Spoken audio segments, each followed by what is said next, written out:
उहाँहरू संसद भनेको खसीको टाउको देखाएर कुकुरको मासु बेच्ने भनेर 17,000 मान्छे मार्नुभयो र आफै कुकुरको मासु खान आउनुभयो।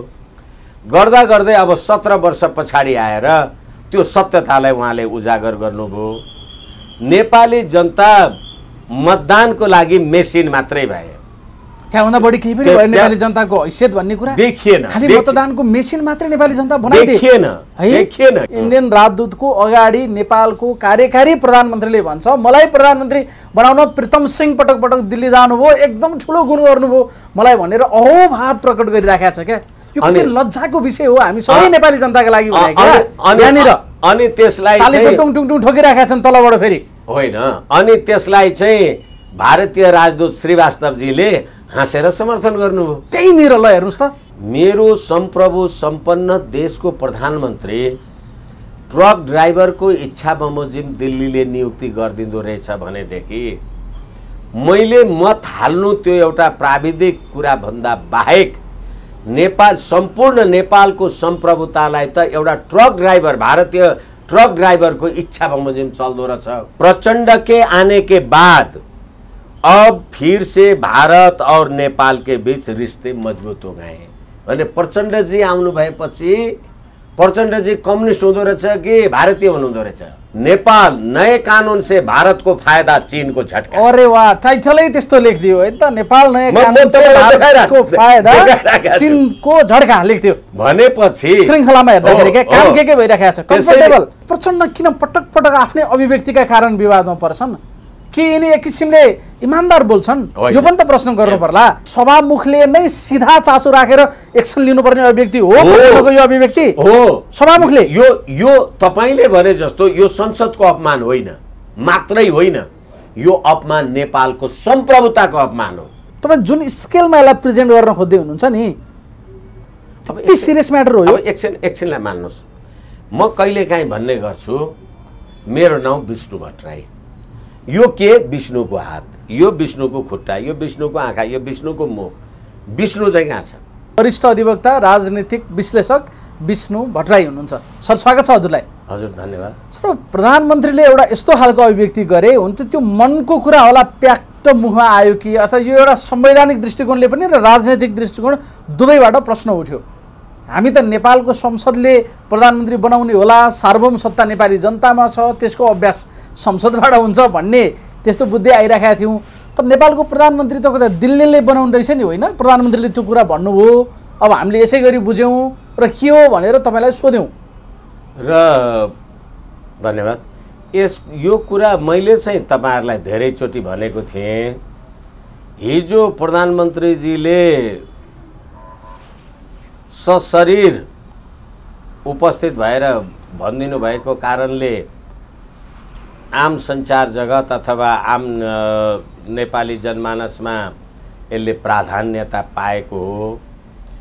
मैले त्यतिखेरै भनेको थिएँ भारत विरुद्ध सुरुङ युद्ध गर्नका लागि रुकुम रोल्पाका मेरा युवा भाइ बहिनी उमेरले छोरा नाति साँची भन्ने नै पनाति पनि उमेरका केटाकेटीलाई भारत विरुद्ध सुरुङ युद्ध खन्न लगाएर माओवादी जनयुद्ध गर्दा एसडी मुनिको घरमा भात खाइराखेका प्रचण्ड बाबुराम भट्टराईहरू त्यो भारत विरुद्धकै सुरुङ युद्ध थियो भने भारतले उहिले मार्थ्यो कि बचाएर राख्थ्यो भनेर मैले भनेकै हो।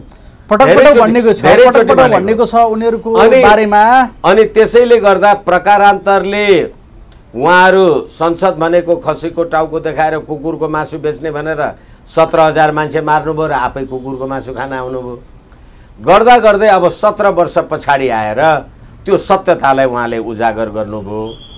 नेपाली जनता मतदानको लागि मेसिन मात्रै भए, त्यहाँभन्दा बढी केही पनि भयो नेपाली जनताको हैसियत भन्ने कुरा देखिएन। खालि मतदानको मेसिन मात्रै नेपाली जनता बनाइदिए देखिएन। किनभने अहिले प्रारम्भमा आम सञ्चारबाट जे जिज्ञासा प्रस्तुत भयो, हामी त नेपाली जनताले मतदान गर्छन्, संसदीय प्रजातन्त्र हो, दिस एन्ड द्याट हो, अनि मन्त्री प्रधानमन्त्री बन्छ भन्थ्यौँ।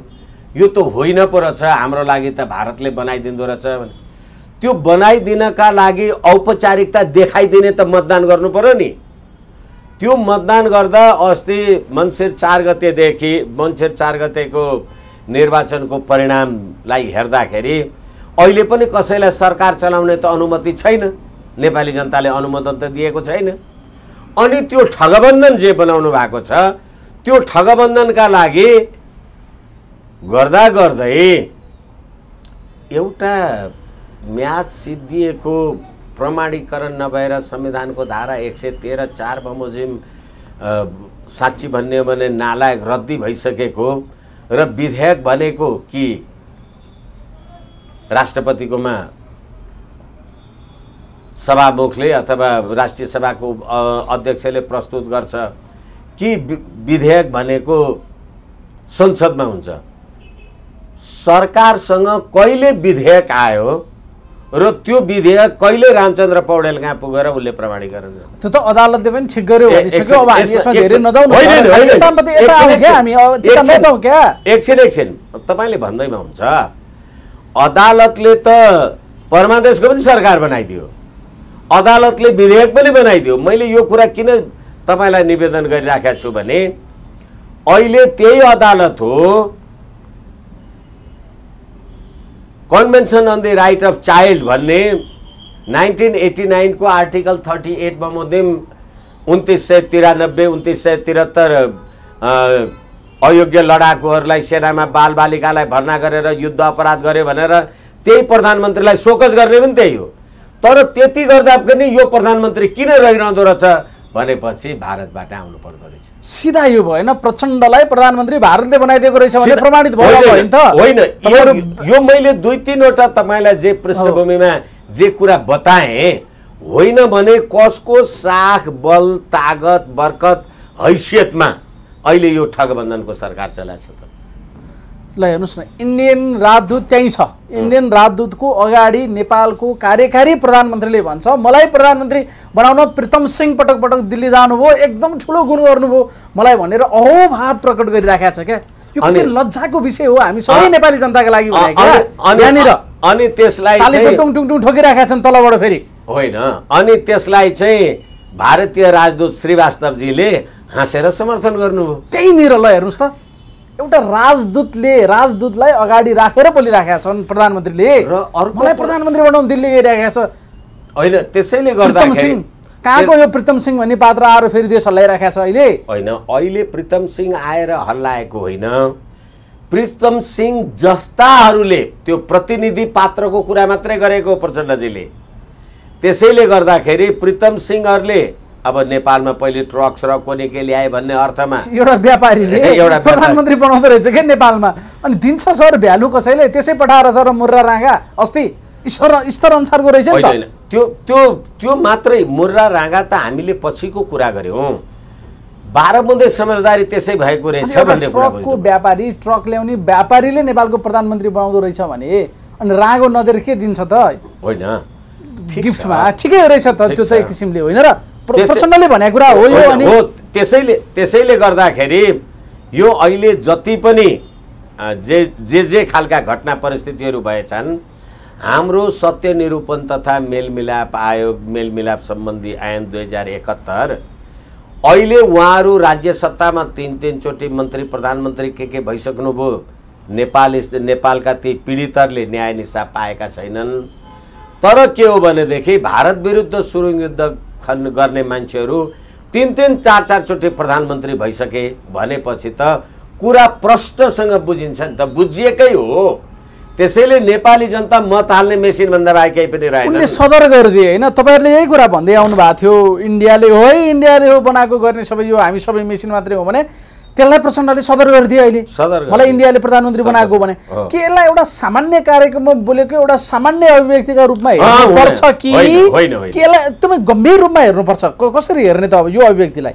होइन, जे भने प्रचण्डले त्यहाँनिर यो राज्य सत्तासँग जोडिएको विषय र नेपालको राजकीय सत्ता र सम्प्रभु सत्ता नेपाली जनतामा निहित रहन्छ भनेर तपाईले संविधानमा लेख्नु भएको विषय मेरो सम्प्रभु सम्पन्न देशको प्रधानमन्त्री ट्रक ड्राइभरको इच्छा बमोजिम दिल्लीले नियुक्ति गरिदिँदो रहेछ भनेदेखि मैले मत हाल्नु त्यो एउटा प्राविधिक कुरा भन्दा बाहेक नेपाल सम्पूर्ण नेपालको सम्प्रभुतालाई त एउटा ट्रक ड्राइभर भारतीय ट्रक ड्राइभरको इच्छा बमोजिम चल्दो रहेछ भन्ने कुरालाई यसलाई सामान्य रूपमा लिने र युद्ध अपराधीको रूपमा बालबालिकाहरूलाई एउटा सदिक्षा त हुन सक्छ नि सर। जस्तो उहाँले प्रधानमन्त्रीले त मलाई इन्डियाले प्रधानमन्त्री बनाइदियो त त्यहाँ भन्नुभयो होइन नि त।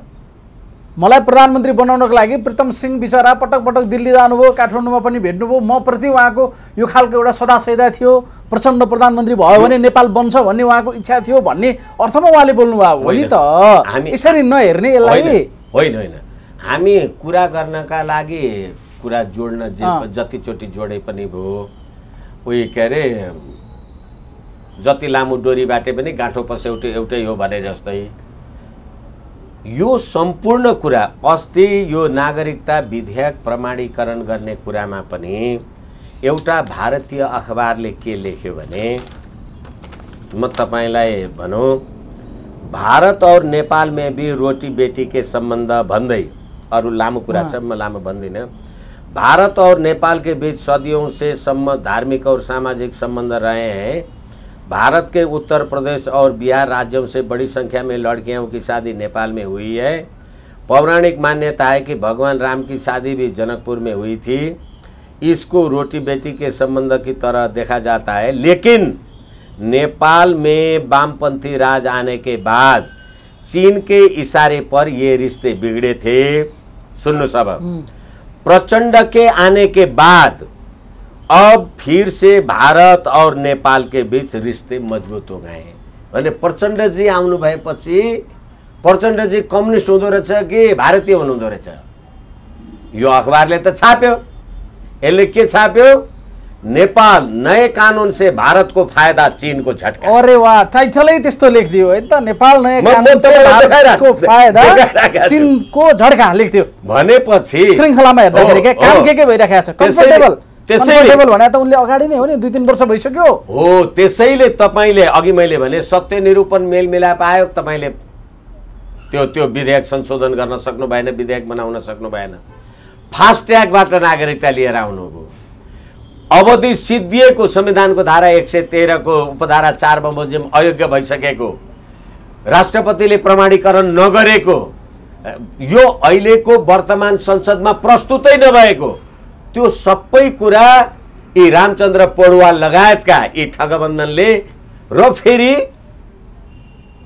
सीता यसले लेख्यो जनकपुरमा जन्मिनु भएको होइन, यो त भारतमा पैदा भएको थियो। नेपाल त 1903 मा मात्रै स्वतन्त्र भएको भनेको आदर्श पुरुषवाला त्यो सिनेमा आइसकेपछि अब बल्ल प्रचण्डजीले म पनि भारतबाट आएको हुँ भनेपछि यो तीनवटा त यो जोडेर हेर्नुस् त के सबै कुराहरुको लाई चाहिँ इन्टररिलेटेड गरेर हेर्दा एउटा जे चित्र देखिन्छ नि हो। त्यसैले ट्रक ड्राइभरले बनाउने लेभलकै प्रधानमन्त्री इलेक्सन भन्ने कुरा यो सबै श्रृंखलाले देखायो नि त। चित्र मात्रै देखाएन, त्यति मात्रै देखाएन। मैले भनेको कुरा नेपालमा भएको निर्वाचन एउटा मतदान गर्ने मेसिन, एउटा प्राविधिक कुरा पूरा गर्ने मात्रै नेपालीको हैसियत रहेछ भन्ने कुरा पनि प्रमाणित गरे। होइन भने मेरो देशको प्रधानमन्त्री, मेरो देशको सीता माता आदर्श जनक जननी, मेरो देशको राज्य, ठिक छ मैले नागरिकता कानुन जसरी बनाए होला, तर यसले भारतलाई फाइदा र चीनलाई झड्का। मेरो देशको कानुन बनाउँदा पनि उनीहरु सबै कुरामा उनीहरु हैन। प्रधानमन्त्री आफै भनिराखेको छ मलाई इन्डियाले प्रधानमन्त्री बनाइदियो, ट्रक ड्राइभरले बनाइदियो भनिराखेको छ प्रधानमन्त्रीले भनेपछि एकैछिन यी सबै कन्टेन्ट पूरा भएपछि अनि मात्रै प्रचण्डजीले भन्नु मलाई चाहिँ ट्रक ड्राइभरले प्रधानमन्त्री बनाउनलाई साथसंगत गर्यो। प्रचण्ड किन पटक पटक आफ्नै अभिव्यक्तिका कारण विवादमा पर्छन्? के यिनी एक किसिमले इमानदार बोल्छन्? यो पनि त प्रश्न गर्नु पर्ला। बोलाउन त इन्डियाले बनाउँछ भनेर सबैले भनिराखेका छन् नि, हो पनि त्यो अदृश्य रूपमा, तर व्यक्त त गर्दैनन् नि मान्छेले, यिनले व्यक्त गर्दै। तर के हो भनेदेखि तपाई पानीमा समुद्रमा हिँड्दै जानुहुन्छ, टुपी भन्दा माथि पानी पुगेपछि के गर्ने भने? त्यसैले अब यो हरेक कुराको पापको पनि घडा भरियो भन्छन्, अथवा यो पनि अति भएको नि के भन्छन् भन्दै गर्दाखेरि अब तपाईलाई एकपछि अर्को यो कुराहरूलाई न मान्छेले मैले 5000 मान्छे म मारे हुँ भन्दै हिँड्छ र भने यसकारण पनि भन्दै हिँडेको छ फ्याच्छ भन्दै छ। यसैले हाम्रो देशको राष्ट्रिय एकता, स्वाधीनता, सम्प्रभुता, नेपाली जनताको राजकीय सत्ता, यो सम्पूर्ण कुरा हामीले एकपछि अर्को गर्दै स्खलित गर्दै गयौँ। म त कहिलेकाहीँ लाग्छ यो अहिले भुटानी शरणार्थीको नाउँमा नेपाली नागरिकलाई भुटानी बनाएर युरोप अमेरिका बेच्ने, नागरिकताको नाउँबाट पारीबाट ल्याएर यहाँ नागरिकता भर्ने, अनि ट्रक ड्राइभरहरूले प्रधानमन्त्री नबनाएर कसले बनाउँछ? जस्तो यो चाहिँ हाम्रो प्रतिनिधि सभा जसले प्रधानमन्त्री बनाउँछ, सरकार बनाउँछ, त्यो प्रतिनिधि सभाको अपमान हो कि होइन प्रधानमन्त्रीको यो अभिव्यक्ति? यसलाई कसरी हेर्ने? अब तपाईँ मान खोज्दै हुनुहुन्छ प्रतिनिधि सभाको? मान छैन हाम्रो प्रतिनिधि सभाको? मलाई त उदेक लाग्यो। नागरिकता विधेयक यो प्रतिनिधि सभाले देख्यो, यो संसदले देख्यो। यो संसदले नागरिकता विधेयक पास गरेछ, यो सभामुखले देखो।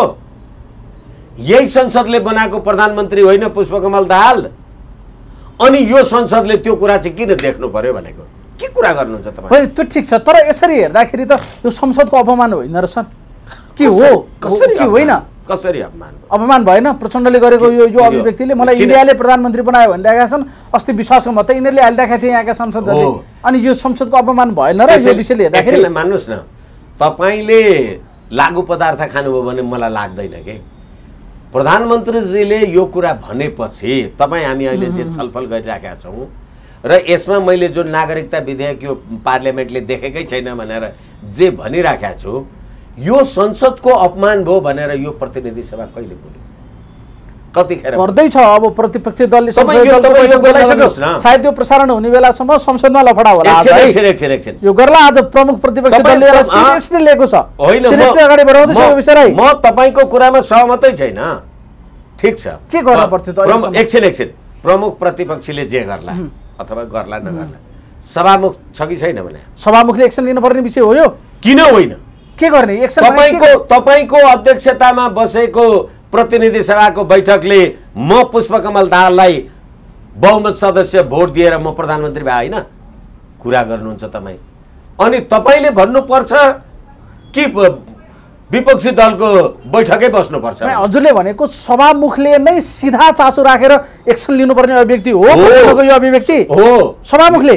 यो तपाईँले भने जस्तो यो संसदको अपमान होइन, मात्रै होइन, यो अपमान नेपालको सम्प्रभुताको अपमान हो, यो अपमान नेपालको राष्ट्रियताको अपमान हो, नेपाली जनताको अपमान हो। त्यसलाई प्रतिनिधित्व गर्ने त्यो सभामुख घाँस खाछ कि भात खाछ? दिन पर्खिनु पर्छ। के गर्नु पर्थ्यो सभामुखले? यतिखेर तुरुन्त प्रतिक्रिया गर्नु पर्थ्यो। प्रतिक्रिया भने कि स्पष्टीकरण सोध्न सक्छ नि त सभामुखले प्रधानमन्त्रीलाई? संविधानले नि बोले होला नि त यस्तो कुरामा। प्रधानमन्त्रीले होइन, मैले अथवा यो कुरा आम सञ्चारबाट आयो, सम्मान्य प्रधानमन्त्रीज्यू तपाईँले सभामुख मार्फत संसदलाई जानकारी दिनुहोस् भने सभामुखलाई जानकारी दिएपछि त संसदलाई जानकारी हुन्छ नि। तुरुन्त कदम चाल्नु पर्छ। तपाईँ बार अपमानको कुरा गर्दै हुनुहुन्छ, बार अपमानको कुराको लागि पर्खिनु पर्ने, बैठक बस्नु पर्ने। मेरो देशको सम्प्रभुताको विरुद्ध तपाईँ प्रधानमन्त्री, अनि हामी अहिले यति कुरा गरिरहेका छौँ, हामीले चाहिँ प्रतिकार के गर्यौँ त? हामी चाहिँ के गर्ने? मैले भने हामीले बोल्यौँ नि, हामीले यसरी बोल्यौँ, जनतालाई सुसूचित गरायौँ, तपाईँले बोल्नुभयो, यो कुरा बाहिर गयो, यही हो नि। अब जसले जे सक्छ आफ्नो ठाउँबाट त्यही गर्ने हो। मैले सोधेँ, तपाईँले दिनुभयो होइन? तर तपाईँ जिम्मेवारीमा बसेका मान्छे के गर्नुहुन्छ? हामी आम सञ्चारमा ठिक छ वाद प्रतिवाद गऱ्यौँ, नेपालको राष्ट्रियता, स्वाधीनता, सम्प्रभुतासँग सम्बन्धित कुरा हो, के हो वाद प्रतिवाद गरौँ। अब तपाईँ एकजना कानुन व्यवसायको क्षेत्रमा लाग्या जे भन्नुहोस्, यो सम्पूर्ण कुरालाई के प्रतिनिधि सभाको बैठक बस्या छैन भन्दैमा प्रतिनिधि सभा छैन हो र? तुरुन्त विज्ञप्ति जारी गरेर यसको स्पष्ट पार्न पर्यो। राजनीतिक पार्टी के गर्छन्? घन्टी हल्लाउनेहरू कहाँ गएका छन्? लौरो बजाउनेहरू कहाँ गएका छन्? त्यो गाईकी गोरु बोक्ने कहाँ गएका छन्? सर तपाईँले जुन स्केलमा भन्दै हुनुहुन्छ त्यति सिरियस म्याटर हो र यो? तपाईँ जुन स्केलमा यसलाई प्रेजेन्ट गर्न खोज्दै हुनुहुन्छ नि, त्यति सिरियस म्याटर हो यो। अब एकछिनलाई मान्नुहोस्, म कहिलेकाहीँ भन्ने गर्छु मेरो नाउँ विष्णु भट्टराई, यो के विष्णुको हात, यो विष्णुको खुट्टा, यो विष्णुको आँखा, यो विष्णुको मुख, विष्णु चाहिँ कहाँ छ? यो सम्पूर्णताको हो एकैछिन सबैको सम्पूर्णता हो। त्यसैले यो सम्पूर्णताको प्रतीक मेरो सम्प्रभुता, मेरो सम्प्रभुतालाई एकपछि अर्को गर्दै तपाईँले स्खलित गर्दै हुनुहुन्छ, खण्डित गर्दै हुनुहुन्छ। मेरो सम्प्रभुताको अंश होइन प्रतिनिधि सभाको सभामुख, राष्ट्रिय सभाको सभामुख, त्यो कहाँ गयो? त्यसको काम के?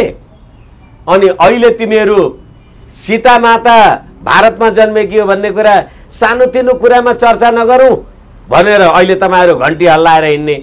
अनि यो सम्प्रभुताको प्रश्न थाहा छैन तपाईँलाई?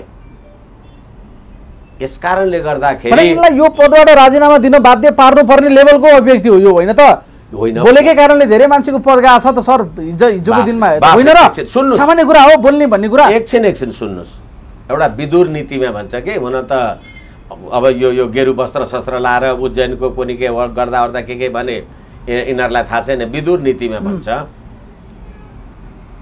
सर्पको दाँतमा विष हुन्छ, झिँगाको टाउकामा विष हुन्छ, बिच्छीको पुच्छरमा विष हुन्छ, मानिसको बाणीमा विष हुन्छ।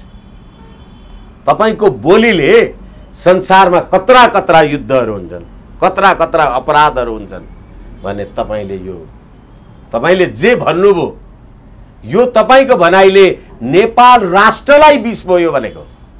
प्रचण्डको कुरा गरिरहेको छैन म। नेपाल राष्ट्रका लागि नै लज्जाको कुरा हो। लज्जा होइन, विष भयो। नेपाल राष्ट्रकै विष भयो। तपाईले म सम्प्रभु भनेर शिवशक्तिले विष्णु भट्टराईलाई भोट हाल्यो, विष्णु भट्टराई प्रधानमन्त्री भएर मलाई अर्को देशले बनाउँछ भने शिवशक्ति चाहिँ बाँच्या छ? के कुरा गर्नुहुन्छ? सिङ्गो हाम्रो राष्ट्रकै बेइज्जत भयो किसिम। राष्ट्र सम्प्रभुता स्वाधीनता समाप्त भयो। सबैभन्दा सुप्रिम पावर नेपाली जनताको त्यो होइन रहेछ भन्ने कुरा देखियो अहिले। अर्कै रहेछ, प्रभु पो रहेछ। तेहराएर भन्दैछु सभामुख खोइ। अनि प्रमुख प्रतिपक्षी दलले भन्दैछ अरे उसले यो भन्दै गर्ने कुरा हो। किन प्रतिकार गर्नु भएन? नेपाली जनता किन प्रतिकार गर्नुहुन्न तपाईँहरू? आफू प्रतिनिधि सभाको सदस्य हुने, सम्प्रभु सम्पन्न जनताको प्रतिनिधि हुँ भन्ने थोत्रेका र त्यो इन्डियन विनय मोहन क्वात्राले बनाइदिएको दलपतिको आदेशमा चल्ने तिमीहरू अहिले लोगो लगाएर जाँदैछन् साथीहरू। आजै छ मिटिङ, जाँदैछन् लोगो लगाएर प्रतिनिधि सभाको मिटिङ बस्न। त्यो लोगोले जाँदैछन् त्यहाँ आज। त्यो लोगोले पनि यिनीहरूलाई सराप्नु पर्थ्यो। तिमीलाई नेपालको लोगो लाउने हक पनि सिद्धियो भने। हेर्नुहोस् त, प्रधानमन्त्री मलाई दिल्लीले प्रधानमन्त्री बनायो भनिराखेका छ, माननीय सदस्यहरू चिटिक्क परेर ठाँटेर संसद गइराखेका छन्।